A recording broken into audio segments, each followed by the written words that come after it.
नमस्कार दोस्तों, मैं रितेश साय स्वागत करता हूं आपका स्तरीय विद रितेश साय में। आज का जो हमारा टॉपिक होने वाला है वह है कौटिल्य एवं बारहभट्ट के बारे में। ठीक है, तो आइए हम लोग अपने पहले टॉपिक पे कौटिल्य के बारे में स्टार्ट करते हैं। तो सबसे पहले बता दें कि कौटिल्य का जो काल है वो 350 बीसी से लेकर 275 बीसी तक यानी ईसा पूर्व तक चलता है। ठीक है, तो याद रहेगा आपको 350 ईसा पूर्व से 275 ईसा पूर्व तक चलता है। ठीक है, चलिए आगे देखते हैं। कौटिल्य को चाणक्य या विष्णुगुप्त के नाम से भी जाना जाता है। याद रखिएगा, चाणक्य या फिर विष्णुगुप्त के नाम से भी जानते हैं किसको? कौटिल्य को। ठीक है, अर्थशास्त्र इनकी पुस्तक है, इनका ग्रंथ है, जिसमें चंद्रगुप्त को यह निर्देश दिया गया है कि वो राज्य का संचालन, ठीक है, यानी राज्य को किस प्रकार से चलाएं, उसमें चंद्रगुप्त को यह शिक्षा मिली है। ठीक है, उनको निर्देश दिया गया है, ऐसा कहा जाता है। ठीक है, और आपको बता दें कि ये इनकी जो भाषा थी इसको लिखने में, अर्थशास्त्र को, वो उसमें उन्होंने संस्कृत भाषा का प्रयोग किया। ठीक है, तो अर्थशास्त्र जो है संस्कृत भाषा में लिखी गई थी। ठीक है, याद रखिएगा। ये चंद्रगुप्त मौर्य के प्रधानमंत्री थे। कौन? कौटिल्य जो थे ये चंद्रगुप्त मौर्य के क्या थे? प्रधानमंत्री थे। ठीक है, प्रधानमंत्री कह सकते हैं, महामंत्री कह सकते हैं, जो भी समझिए आप। वर्तमान में जो है हमारे पास अर्थशास्त्र की मूल प्रति, ठीक है, हमारे पास उपलब्ध ही नहीं है। ठीक, हमारे पास से खो गई, गायब हो गई, कुछ भी कहिए। ठीक है, या फिर उसे नष्ट कर दिया गया। लेकिन मूल प्रति जो है हमारी है, मूल बुक जो है, मूल पुस्तक जिसको कौटिल्य ने लिखा था वह हमारे पास उपलब्ध नहीं है। ठीक है, देखिए सन 1904 में तंजौर के एक पंडित ने अर्थशास्त्र के पांडुलिपि को, ठीक है, अर्थशास्त्र की पांडुलिपि को, ठीक है, यानी अर्थशास्त्र के एक भाग कह लीजिए, ठीक है, समझ लीजिए, लेकिन ओरिजिनल नहीं। अर्थशास्त्र की पांडुलिपि को क्या है, मैसूर राज्य जो है वहाँ पे स्थित एक पुस्तकालय है। ठीक है, कहाँ पे? मैसूर के पुस्तकालय में वहाँ के एक अध्यक्ष थे। मैसूर के पुस्तकालय के जो अध्यक्ष थे उनका नाम याद रखिएगा। सुनिए, नाम क्या है? उनको कहते हैं आर शाम शास्त्री। आप शाम शास्त्री बस याद रखिएगा। क्या याद रखेंगे? शाम शास्त्री। ठीक है, देखिए एक बार फिर से रिपीट करता हूँ। सन 1904 कहाँ? सन 1904 कहाँ पे? तंजौर। इतना याद रखिएगा, सन 1904 तंजौर में। ठीक है, इसकी जो है क्या, एक पंडित ने अर्थशास्त्र, देखिए अर्थशास्त्र के पांडुलिपि को कहाँ पे? मैसूर के, कहाँ पे? मैसूर के पुस्तकालय में। ठीक है, मैसूर के पुस्तकालय का अध्यक्ष कौन थे? शाम शास्त्री थे। ठीक है, उनको उन्होंने दिया था। किसने? उस पंडित ने। ठीक है, जो पंडित प्राप्त किए थे वहाँ से सन 1904 में तंजौर के एक ग्रंथालय से। ठीक है, याद रखिएगा, तंजौर के ग्रंथालय से हमें प्राप्त होता है। ठीक है, इसकी एक समझ लीजिए एक पांडुलिपि इसकी हमें प्राप्त होती है अर्थशास्त्र की। ठीक है, जिसको उन्होंने किसको दिया था? शाम शास्त्री को प्रदान किया था। ठीक है, और शाम शास्त्री ने क्या किया था? 1905 में पहली बार इसका अंग्रेजी में ट्रांसलेट किया था। जब 1905 में पहली बार इसका अंग्रेजी में ट्रांसलेट किया था, परंतु इसका जो है पहली बार में जो ट्रांसलेट किए थे उसको उतना मान्यता नहीं मिली। फिर दूसरी बार किए, तीसरी बार किए, और लास्ट में जो चौथी बार इन्होंने किया ट्रांसलेट, ठीक है, जिसको वो 1929 में किए थे। कब किए थे? 1929 में। ठीक है, तो उसको प्रामाणिक रूप से मान्यता मिलती है। ठीक है, यानी कि उसको कहते हैं कि हाँ भाई ये आपका सही है। ठीक है, समझिए, फिर से एक बार रिपीट कर रहा हूँ इस पूरे को। ठीक है, सन 1904 में तंजौर के ग्रंथालय में पाया गया था। ठीक है, उसके बाद मैसूर पुस्तकालय, ठीक है, मैसूर राज्य का जो पुस्तकालय के अध्यक्ष थे शाम शास्त्री को दिया गया, जिन्होंने 1905 में पहली बार इसका अंग्रेजी में ट्रांसलेट किया। किस भाषा में? अंग्रेजी में ट्रांसलेट किया। ठीक है, याद रखिएगा। और पहली बार, चलिए कोई बात नहीं, इसको हटाया गया, दूसरी बार फिर हटाया गया, तीसरी बार भी हटाया गया, लेकिन चौथी बार जब इन्होंने ट्रांसलेट किया तो उसको 1929 में प्रामाणिक रूप से मान्यता प्राप्त हुई कि हाँ भाई आपका ये अब सही है। ठीक है, देखिए आगे देखते हैं। अर्थशास्त्र में कुल 15 अधिकरण, 180 अध्याय और 60,000 श्लोक हैं। आप देखिए, याद कैसे कि 15 अधिकरण का मतलब समझ लीजिए यूनिट। ठीक है, यानी कुल 15 यूनिट में बांट दिया गया था। ठीक है, यूनिट का मतलब तो आप लोग समझ रहे होंगे ना। जैसे कि कोई, देखिए कोई पुस्तक ले लीजिए, इसमें 1 यूनिट, 2 यूनिट, 3 यूनिट होते हैं, और एक यूनिट के अंदर भी कई चैप्टर होते हैं। ठीक है, तो जान लीजिए first unit, second unit, third unit, ऐसे करके कुल 15 यूनिट हैं। ठीक है, इसको अधिकरण कहते हैं। क्या कहते हैं? अधिकरण कहते हैं। ठीक है, और उसमें 180 अध्याय थे। कितने अध्याय थे? 180 अध्याय थे, तथा 60,000, ठीक है, कितना? 60,000 श्लोक थे। चाणक्य के समय जो है मगध राज्य की राजधानी जो थी राजगिरी थी, ठीक है। चाणक्य के समय मगध, जहाँ पे चंद्रगुप्त जिसका क्या था, शासन था, ठीक, शासक था, ठीक है, वहाँ की राजधानी क्या थी, राजगिरी थी, यह भी याद रखिएगा। चाणक्य की अगर बात करें तो ये ब्राह्मण कुल से थे, ठीक है, यानी जान लीजिए ब्राह्मण थे ये। कौटिल्य के राजनीतिक विचार मैकियावली के विचार से मेल खाते हैं, ठीक है। ऐसा कहा जाता है कौटिल्य भारत का मैकियावली है, ठीक है। तो याद रखिएगा कौटिल्य का जो राजनीतिक विचार है वो किससे मेल खाता है, मैकियावली से। क्या नाम से याद रखिएगा, मैकियावली से इनके जो विचार हैं वो मेल खाते हैं, ठीक है। आगे देखते हैं। कौटिल्य के अनुसार दो राज्यों के मध्य एक मध्यवर्ती राज्य होना चाहिए, ठीक है। यदि आपसे पूछे, ठीक है, कौटिल्य के अनुसार दो राज्यों के मध्य कितना मध्यवर्ती राज्य होना चाहिए, तो उन्होंने बताया कि दो राज्यों के मध्य एक मध्यवर्ती राज्य भी होना चाहिए, ठीक है। आगे देखिए, कौटिल्य के अनुसार त्रिवर्ग कौन से हैं, ठीक है, क्या त्रिवर्ग, ठीक है, कौन कौन से हैं, अर्थ है, काम है, धर्म है, ठीक है। आपसे पूछ सकता है निम्नलिखित में से कौटिल्य के अनुसार त्रिवर्ग नहीं है, ये नहीं पूछेगा त्रिवर्ग हैं, आपसे पूछेगा त्रिवर्ग नहीं है, ठीक है। तो आपको एक चूज करना पड़ेगा कि बताइए इसमें से त्रिवर्ग कौन सा नहीं है। तो याद रखिएगा, इतना तो आप लोग जानते होंगे, हमेशा बोलते रहेंगे अर्थ काम मोक्ष, आप लोग मोक्ष बोलते होंगे, लेकिन मोक्ष के स्थान पे धर्म रहेगा, ठीक है। तो याद रखिएगा अर्थ काम और मोक्ष के स्थान पे क्या रहता है, धर्म इन्होंने बोला, ठीक है। तो इतना याद रखिएगा, गलती में मोक्ष मत मार दीजिएगा, क्योंकि जो है जाहिर सी बात है, इतना तो आपको देगा कौटिल्य के अनुसार त्रिवर्ग निम्नलिखित में से कौन नहीं है, और मोक्ष का ऑप्शन आपको जरूर देगा।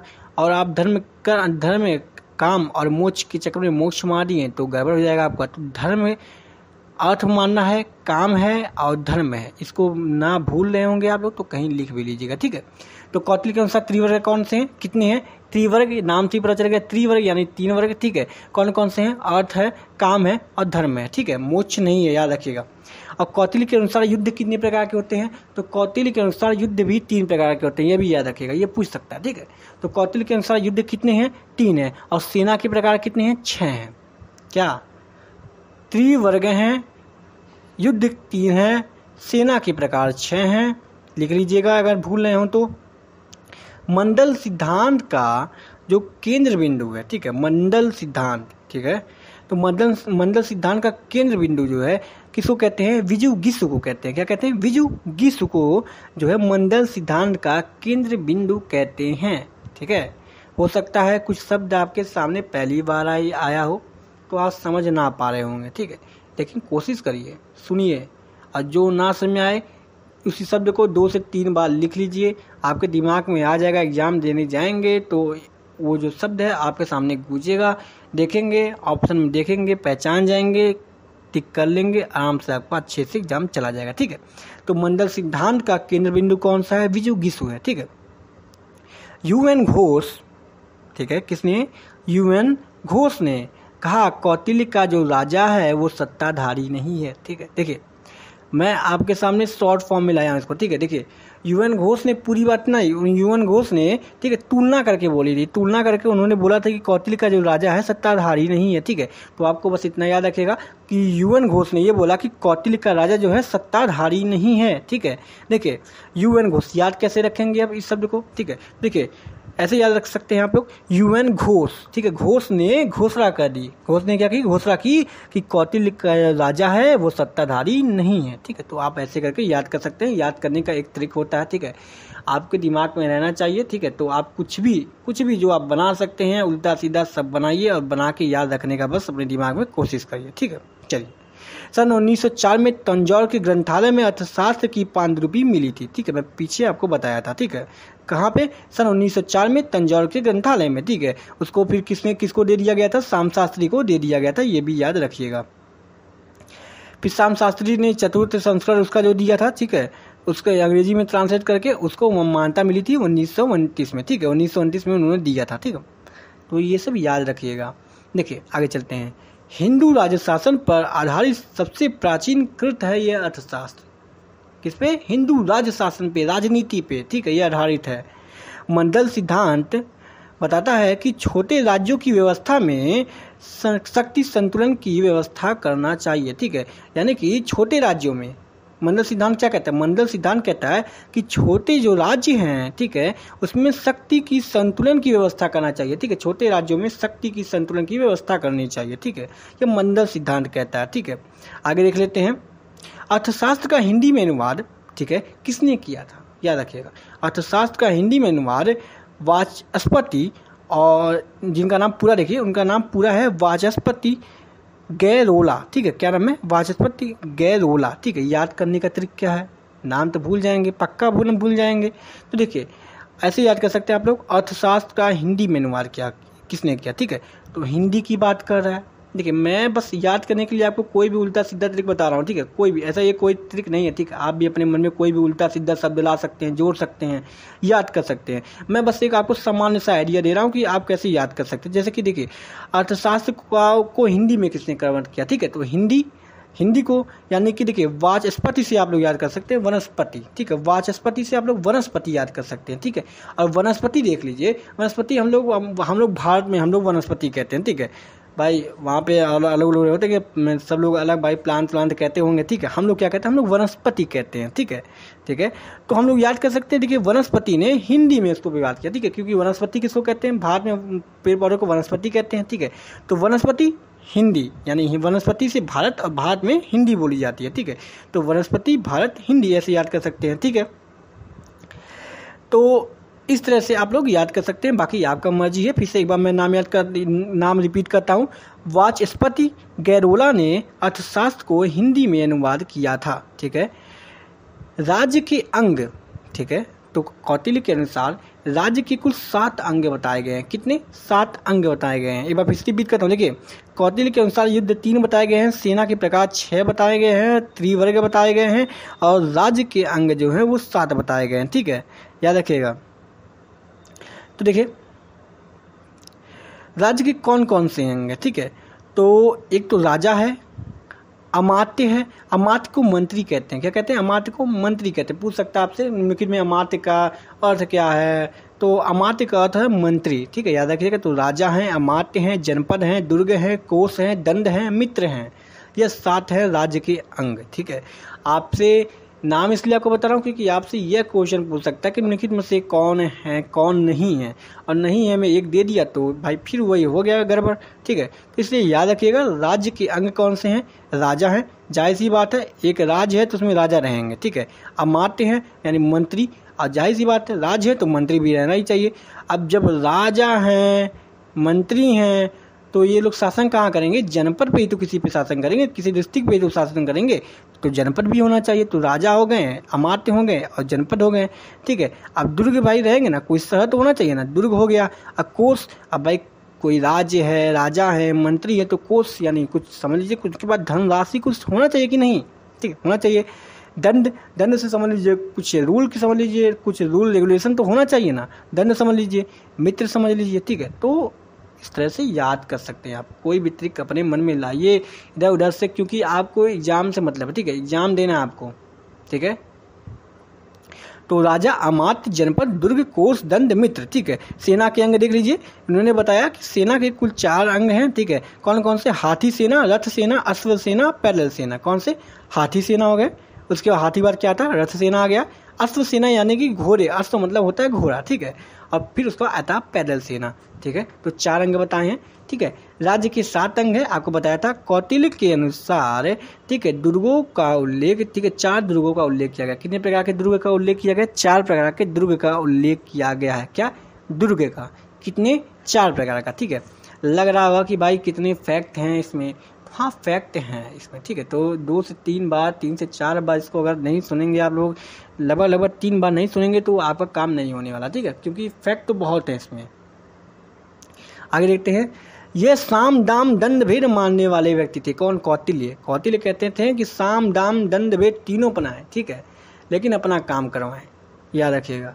कौटिल्य के अनुसार सद्गुरु कौटिल्य के अनुसार जो है सद्गुण्य नीति का मूल उद्देश्य था कार्य की सिद्धि करना, ठीक है। ये आने वाला नहीं है, चलिए छोड़िए। कौटिल्य ने मगध विश्वविद्यालय से शिक्षा ग्रहण की थी, याद रखिएगा। कौटिल्य का शिक्षा कहाँ से हुआ था? मगध विश्वविद्यालय से हुआ था। इसके अनुसार यानी इनके अनुसार मंत्रियों की संख्या जो है कार्य के अनुसार निर्धारित होना चाहिए। ठीक है, याद रखिएगा, पूछ सकता है कि कौटिल्य के अनुसार मंत्रियों की संख्या कितनी होनी चाहिए, किस पर निर्भर करना चाहिए, कितना होना चाहिए। तो मंत्रियों के उन्होंने बताया कि कौटिल्य ने बताया कि मंत्रियों की संख्या बस कार्य के अनुसार होना चाहिए, कि भाई जितना कार्य हो उतना मंत्री रख लेते हैं। ठीक है, अर्थशास्त्र जो है गद्यात्मक एवं पद्यात्मक दोनों शैलियों में लिखा गया। ठीक है, ये बड़ा इंपॉर्टेंट आपसे है। ठीक है, कि अर्थशास्त्र की रचना किसमें हुआ। ठीक है, गद्य भाषा में हुआ कि पद्य भाषा में हुआ। ठीक है, गद्य का मतलब है कहानी के रूप में। ठीक है, एकदम कहानी की तरह लिख देना। ठीक है, और पद्य का अर्थ होता है कविता के रूप में लिखना, दोहा के रूप में लिखना, इसको कहते हैं पद्य। ठीक है, तो गद्य और पद्य में तो आप लोग अंदर जान गए होंगे। ठीक है, तो अर्थशास्त्र जो है कि गद्य यानी कहानी के रूप में भी है, और पद्य यानी कि कविताएं जैसे होते हैं उस रूप में भी है। ठीक है, तो याद रखिएगा, यानी दोहे हुए, कुछ दोहे नहीं कह सकते हैं क्योंकि ये कविता लिखे हैं, संस्कृत भाषा में लिखे होंगे।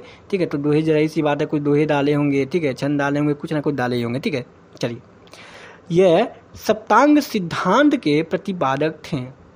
ठीक है, क्या यह सप्तांग सिद्धांत के प्रतिपादक थे, याद रखिएगा।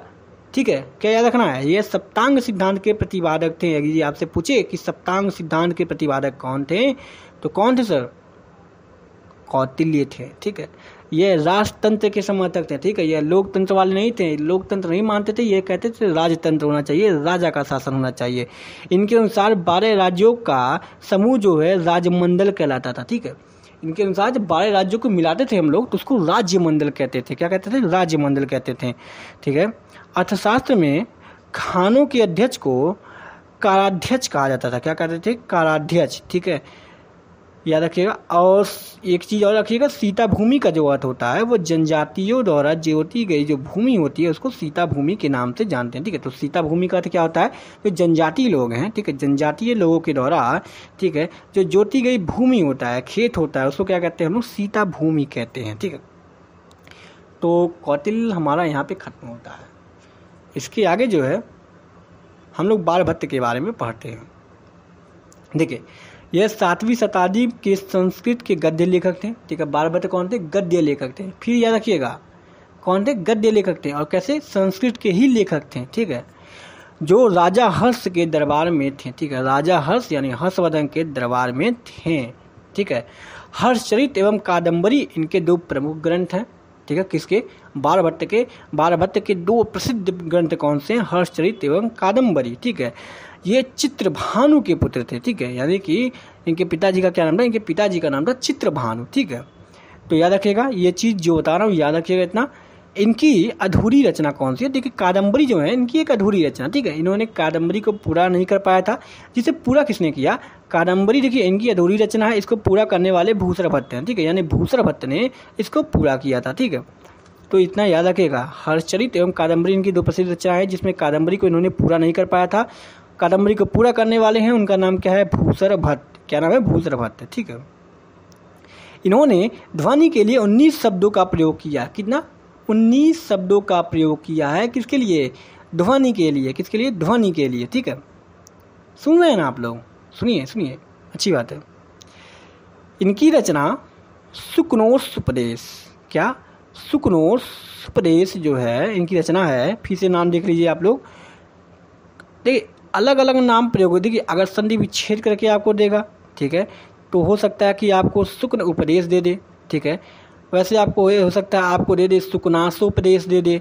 ठीक है, सुकनोपदेश दे दे, तो कंफ्यूज मत होइएगा। ठीक है, इसलिए देखिए मैं एक शब्द को आपको 2-3 बार में बता दिया कि क्या नाम दे सकता है। ठीक है, याद रखिएगा, इनकी रचना जो है सुकनोस उपदेश या फिर कह देते हैं सुकनास उपदेश। ठीक है, में जो है कवि की प्रतिभा का चरमोत्कर्ष परिलक्षित यानी दिखाई देता है। क्या, चरमोत्कर्ष। ठीक है, एकदम चरम तक।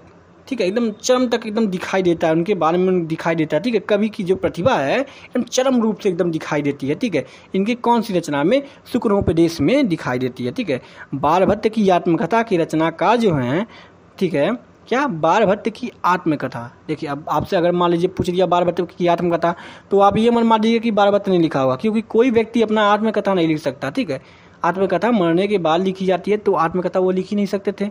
ठीक है, तो बारभट्ट की आत्मकथा की रचना जो है हजारी प्रसाद द्विवेदी ने किया है। किसने किया, हजारी प्रसाद द्विवेदी ने किया है। ठीक है, देखिए इस उपन्यास के 3 प्रमुख पात्र हैं। ठीक है, ठीक है, याद रखिएगा। इसके 3 प्रमुख पात्र यानी इसके 3 लोग इसके जो है इसके रोल जो है इसमें 3 लोग ने रोल किया है, प्रमुख पात्र हैं। ठीक है, ठीक है, कौन कौन से हैं? पहला तो बारभट्ट हैं, ठीक है, इसके ऊपर लिखा गया है। दूसरा है भत्तनी, कौन है? भत्तनी, याद रखिएगा। ठीक है, और तीसरा जो है उनका नाम है निपुरिका। क्या नाम है? निपुरिका। ठीक है, याद रखिएगा। हजारी प्रसाद द्विवेदी ने बारभट्ट की याद में कथा नामक रचना रची। ठीक है, यह एक उपन्यास है और इसमें 3 पात्र हैं। यह पूछ सकता है आप में, इसमें कितने पात्र हैं? 3 पात्र हैं। ठीक है, 3 लोग इसमें रोल जो है किए हैं। कौन कौन? बारभट्ट है, भत्तनी है और निपुरिका है। कौन है? निपुरिका है। ठीक है, तो याद रखिएगा। इस पुस्तक का प्रकाशन जो हुआ था 1946 में हुआ था। कौन हुआ? कब हुआ था? 1946 में। ठीक है, निपुरिका का नाम याद रखिएगा, भत्तनी का नाम याद रखिएगा, बारभट्ट का नाम याद रखिएगा। ठीक है, निपुरिका कौन थी? इनके नाटक मंडली में कार्य करने वाली एक स्त्री थी। ठीक है, इनके गुरु जो थे, ठीक है, बारभट्ट के गुरु जो थे उनका नाम है भर्तु। क्या नाम है? भर्तु जो है इनके गुरु थे, याद रखेगा। ठीक है, नाम अजीब लग रहा होगा। ठीक है, जैसे मैं ट्रिक बता रहा था, पीछे से कोई ट्रिक पकड़िए, एक ट्रिक लगाइए। ठीक है, उसी तरह से याद करिए। इनके गुरु का क्या नाम था? भर्तु था। ठीक है, तो आप सोच लीजिए भर्तु से आप क्या बनाना चाहते हैं। ये शिव के उपासक थे। ठीक है, बारभट्ट किसके उपासक थे? शिव के। ठीक है, भगवान शंकर के ये उपासक थे। ठीक है, कवि चंद्रदेव जी ने बारभट्ट के सम्मान में उनके लिए बारस्तु पंचानन शब्द का प्रयोग किया। कौन सा? बारस्तु पंचानन शब्द का प्रयोग किया है। किसने? चंद्रदेव जी ने। ठीक है, कवि चंद्रदेव जी ने बारभट्ट जी के सम्मान में, ठीक है, बारवस्तु पंचानन, ठीक है, क्या? बारवस्तु पंचानन शब्द का प्रयोग किया। तो आपसे पूछ सकता है कि बारवस्तु, ये याद रखिएगा, ये इंपॉर्टेंट है। ठीक है, बारवस्तु पंचानन शब्द का प्रयोग बारभट्ट जी के लिए किसने किया है? किस कवि ने किया है? तो कवि चंद्रदेव ने किया है। किसने किया है? कवि चंद्रदेव ने किया है। ठीक है, इनका जन्म जो है बिहार के प्रतिकूट नामक ग्राम में, ठीक है, सोरनाथ नदी के तट पर हुआ था।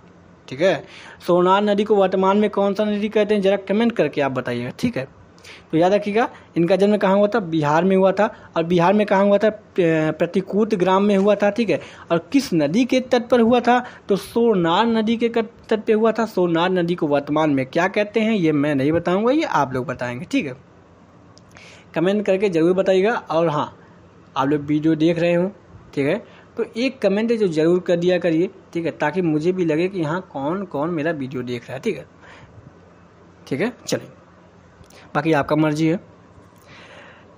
कादम्बरी में मंगलाचरण में कुल 20 पद हैं। ठीक है, तो याद रखिए कादम्बरी का जो मंगलाचरण है, ठीक है, तो देखिए किसी भी रचना में कई चरण होते हैं। ठीक है, अलग अलग चरण में वो विभक्त होता है।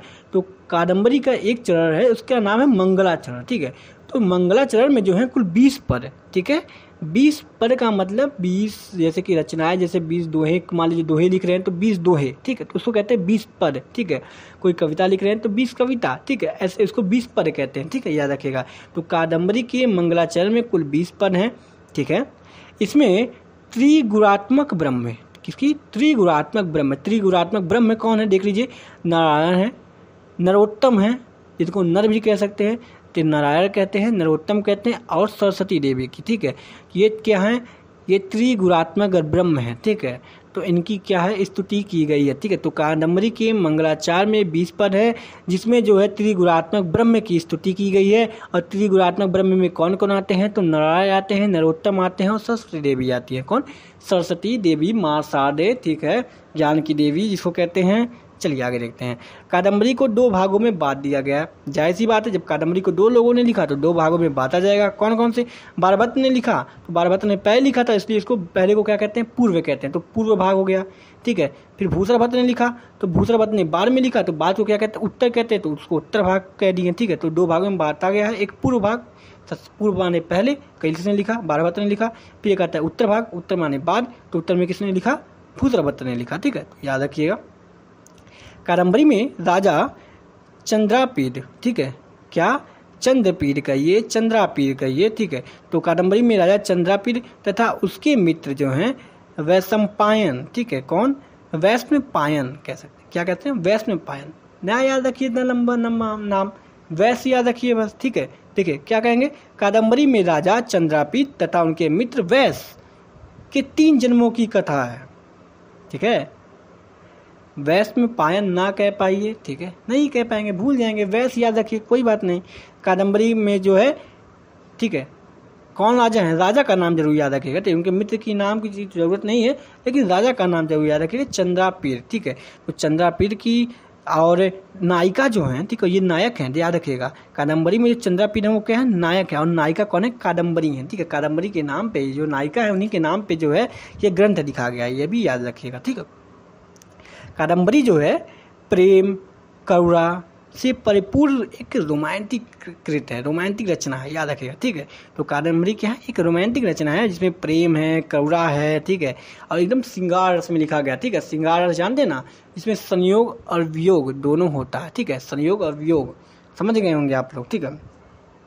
यानी रोना धोना हंसना मनाना सब कुछ इसमें रहता है, ठीक है। हर्षवर्धन की रचना जो है, ठीक है, हर्षवर्धन की बात कर रहा हूँ, जिनके दरबार में ये रहते थे, कौन, बारभट्ट, ठीक है। तो हर्षवर्धन की जो रचना है वो नागनंद है, क्या है, नागनंद, रत्नावली, प्रियदर्शिका, ठीक है। तो याद रखिएगा, हम लोग यहाँ पे हर्षवर्धन की 3 रचनाएं देखें, कौन कौन सा, नागनंद, रत्नावली, प्रियदर्शिका, ठीक है।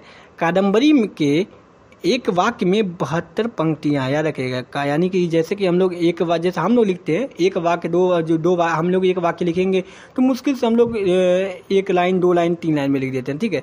लेकिन यहाँ पे जो है, ठीक है, कादम्बरी में एक वाक्य को जो है बस एक वाक्य कहने में, ठीक है, 72 पंक्तियां यूज की गई, ठीक है, यानी 72 लाइन यूज किए गए हैं। सोचिए एक वाक्य कितना लंबा कहा गया है, ठीक है। बारभट्ट की मृत्यु जो है यानी निधन जो है कन्नौज में हुआ था, ठीक है, कहाँ पे हुआ था, कन्नौज में, ठीक है। चंडिका शतक पार्वती परिणय के भी ये लेखक है, ठीक है, यानी कि अगर कह रहे हैं चंडिका शतक पार्वती परिणय, ये भी उन्होंने रचना किया था, ठीक है, याद रखिएगा। वैसे ये पार्वती परिणय जो है किसकी रचना है, किसी प्रसिद्ध रचना, यह हमको जरूर बताइएगा, ठीक है। पार्वती परिणय यहाँ पे शायद कुछ शायद जहाँ से मैं ये ले आया हूँ वहाँ पे शायद कुछ गलती दी है, ठीक है, पार्वती परिणाम पे खाती है, ठीक है। चंडिका शतक के लेखक ये कह सकते हैं, लेकिन पार्वती परिणय का ये लेखक नहीं है, ठीक है। एक बार आप लोग गूगल कर लीजिएगा, इसलिए मैं आपको बता दूं, देखिए मुझे यहाँ पे डाउट हुआ तो मैं आपको बता दिया, ठीक है। तो चंडिका शतक एवं पार्वती परिणय के लेखक कौन है, यह एक बार आप लोग गूगल करके देख लीजिएगा, ठीक है, क्योंकि मुझे नहीं लग रहा है कि चंडिका शतक और पार्वती परिणय के लेखक जो है बारभट्ट जी हैं, ठीक है। तो आगे देखते हैं। इसके बाद हम लोग देखिए कुछ मिस्टेक सबसे हो जाती हैं, ठीक है। जहाँ से मैं लिस्ट को लेके आया हूँ आपके लिए, जहाँ से मैं निकाला हूँ, 3 पुस्तकों का संग्रह है ये, तो कुछ पुस्तकों में भी गलतियाँ दे दिया रहता है, ठीक है। तो जाहिर सी बात है, मुझे लगा ये गलती है तो मैं आपको बताया, आप एक बार गूगल करके जरूर देख लीजिएगा। लेकिन उनकी प्रसिद्ध रचनाएं जान लीजिएगा, उनकी प्रसिद्ध रचनाएं कादम्बरी हैं, ठीक है। और एक मैं आपको बताया था, दूसरा कौन सी रचना है, ठीक है, आप लोग कमेंट करके बताइए, बोलिए। हर्षचरित, कादम्बरी, इनकी 2 रचनाएं हैं, भूलिएगा मत। कादम्बरी इनकी जो है, इन्होंने पूरा उसको नहीं कर पाया था, उसको पूरा किसने किया था, भूसरभट्ट ने किया था, याद रखिएगा। कादम्बरी 2 भागों में बता हुआ है, ये चीज़ छोटे छोटे चीज़ें, इसको आपको याद रखना है, भूलना नहीं है, ठीक है। बारभट्ट का विवाह जो है महाकवि मयूर भट्ट की बहन के साथ हुआ था, ठीक है, याद रखिएगा। उनके समय में वो भी बहुत प्रसिद्ध कवि थे, कौन, मयूर भट्ट उनका नाम था, ठीक है। उनकी बहन के साथ जो है बारभट्ट का विवाह हुआ था, ठीक है। हर्षवर्धन ने इन्हें एक उपाधि दी थी, ठीक है, वो उपाधि देख लीजिए, वश्यवारी कवि चक्रवर्ती की उपाधि दी थी। कौन सी, वश्यवारी कवि चक्रवर्ती, ठीक है। तो मत याद करिए वश्यवारी, याद रखिए कवि चक्रवर्ती की उपाधि इनको किसने दिया था, तो हर्षवर्धन ने दिया था, ठीक है। देखिए हर्षवर्धन एक राजा थे, और राजा को जाहिर सी बात है, राजा लोग चक्रवर्ती की उपाधि धारण करते, ठीक है। तो याद रखिएगा, अगर आपको भूले तो ये ऐसे याद कर सकते हैं कि एक चक्रवर्ती ने चक्रवर्ती की, जाहिर सी बात है, एक चक्रवर्ती का उपाधि दे सकता है, तो राजा के लिए चक्रवर्ती शब्द यूज ही होता है, ठीक है। तो याद रखिएगा कि राजा उनके समय में कौन थे, हर्षवर्धन थे, तो हर्षवर्धन ने इन्हें दिया होगा, तो ऐसे आप याद कर सकते हैं, ठीक है। तो देखिए ये हमारा ख़त्म होता है, ठीक है। हम लोगों ने यहाँ पे कौटिल्य के अर्थशास्त्र को देख लिया, बारभट्ट को देख लिया, इसके साथ हमारा जो है ये दोनों अपना ख़त्म होता है। आपको वीडियो पसंद आया हो तो लाइक करिएगा, और कमेंट करना तो बिल्कुल मत भूलिएगा, ठीक है। लाइक करिए या ना करिए, लेकिन कमेंट जरूर करके जाइएगा, ठीक है, ताकि मुझे पता चले कि आप कौन हैं, ठीक है। चलिए, तो इसके साथ मिलते हैं अगले वीडियो में। जय हिंद, जय भारत।